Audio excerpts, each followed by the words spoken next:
to be frank here, it's one thing for a child to be kind of tapped on the bottom with a hand to kind of get them in line, not run out in the street. It's another thing when somebody's taking a belt or a board and literally beating their children.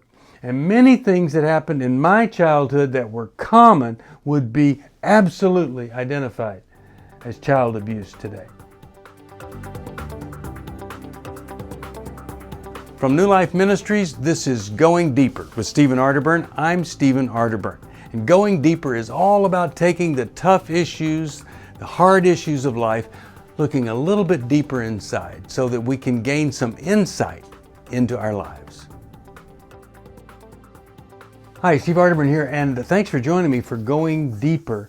You know, we're doing this particular episode during Mental Health Awareness Month.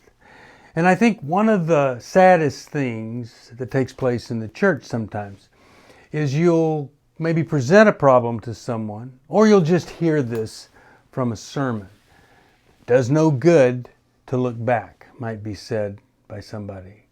Or we have to move on. We've got to, we can't be just fostering resentment based on what happened before. Things like that can really be damaging to a person who's struggling with some hurts that needs some healing and some help.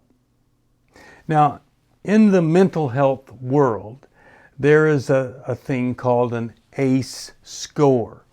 And what that is, it's adding up the adverse childhood experiences that a person might have. And it's coming up with a score, and the maximum score is 10. And these particular incidents in childhood are in different categories. Some are about abuse, some are about abandonment, and some are about watching things. And so I want to go through this with you, because if you had a lot of these things, then I can guarantee you that when something happens as an adult on top of these things, it's going to have a tremendous impact. And what I find so often in the Christian community is that we really haven't dealt with the reality of our childhood. And sometimes we don't even know we need to. And sometimes we can't even see what's really there or what the residue is of what happened before. So take a moment here and just join me in trying to think back on your childhood, and did this occur with you? Now the first category would be kind of, you'd say, it'd be pretty serious. And it would just be someone saying things to you that insulted you or put you down or humiliated you. There are, of course, parents that's what they do. And they're really ignorant and they're really sick. And probably that's how somebody talked with them, is that everything was about don't be so stupid. I even know people who thought that telling their child that they would never amount to anything would inspire them to amount to something. Oh my goodness, how ridiculous can you be? I'm telling you, if somebody was saying things like that to you, you'll never amount to anything. You're a loser, insulting, humiliating, putting you down. You might have thought, oh, well, that's too bad that those things were there. That wasn't positive or something like that. It was worse than that. This has had an adverse effect on your life. You don't just get over that. So that's one type of abuse. Then we move into a more physical category, and that's where somebody has hit you or hurt you. I would say this, or you're afraid that somebody was going to hit you or hurt you at any moment. So you're in constant fear of some kind of physical violence being done to you. Then, so that would be the thought of it, or the fear of it. Then the third one would be somebody pushed you, or they would grab you, or they would yank you up or choke you, maybe slap you, throw something at you. That would be a whole other issue there. Or if you were hit so hard that marks were left where you were hit. Just to be frank here, it's one thing for a child to be kind of tapped on the bottom with a hand to kind of get them in line, not run out in the street. It's another thing when somebody's taking a belt or a board and literally beating their children.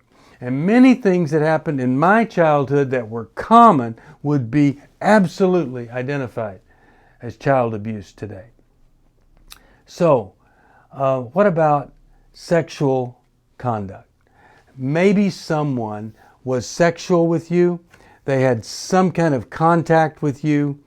Could be in the form of touching, which is that's good enough to qualify as an adverse childhood experience. So when you were young, someone touched you without permission, or fondled you, penetrated, some kind of intercourse was there.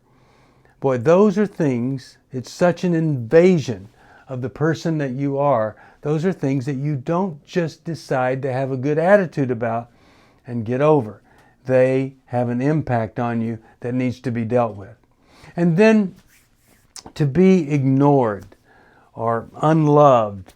No one thought you were special. That's a really tragic place to be. That's a horrible way to be raised, just like you don't exist. Everybody else in the family is important, but not you.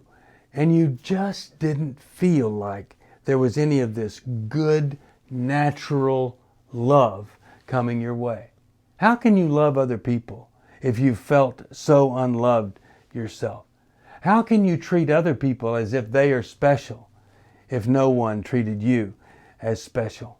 So I want to help you with this, but that help begins by identifying I had some things in my childhood that happened that have impacted me in the middle of my life, later in life, and it's never too late to deal with them. We'll talk more about these things and the adverse childhood experiences in our next episode of Going Deeper. Thank you for joining me for Going Deeper. I hope something I've said may have helped just a little bit. If you have a question you'd like me to answer or comment, just email me at stevesocial@newlife.com. I'll see you next time. If you want to support Going Deeper with Stephen Arterburn, be sure to subscribe so you never miss another episode. And if you know someone who would benefit from this episode, be sure to share it with them. See you on the next Going Deeper with Stephen Arterburn from New Life Ministries.